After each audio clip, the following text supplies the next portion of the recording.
Hello friends, welcome to my channel.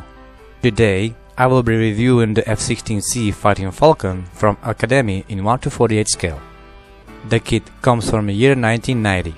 It's relatively decent for its years and a low price. The quality of the panel lining is quite good.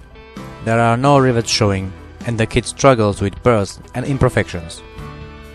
And there are no details of small antennas on the wings and horizontal stabilizers. Let's check out the cockpit details. The cockpit top is very simplistic and has a lot of pinholes.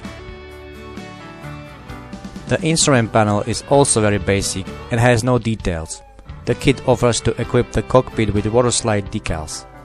The ejection seat looks quite decent. I will give it a try.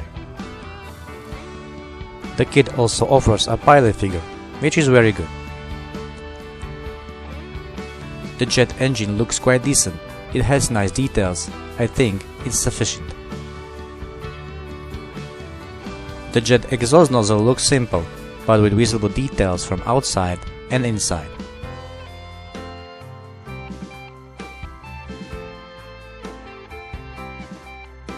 The main wheel bay looks bad.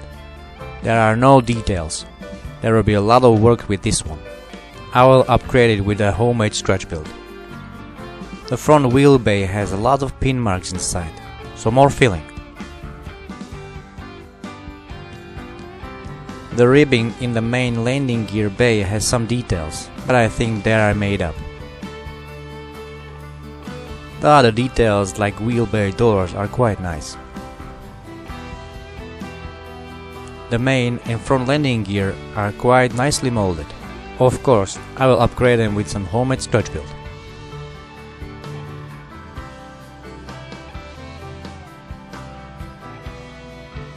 The front and the rear wheels have nice details of bolts, but on the other side are visible pin marks again.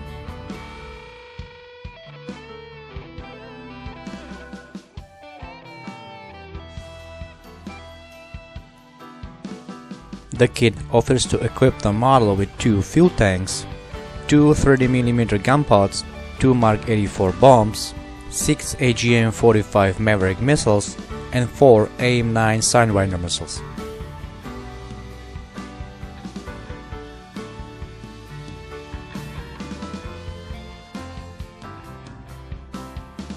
The clear parts are clean and without scratches. There is an option for a closed and open canopy. The clear parts also include a heads-up display, landing lights and navigation lights. The waterslide decals look in good quality, but I will use only the technical stances on this one. The decals of the cockpit are bad, no use for them.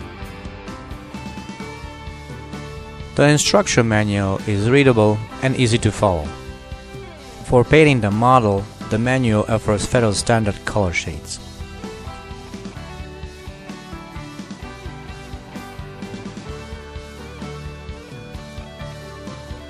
As you already saw the decals, the kit offers to build only one machine with standard US Air Force paint scheme. I think I will go on my way on this one. Okay, for its price, the kit is decent. More information I will discuss in the actual build. See ya!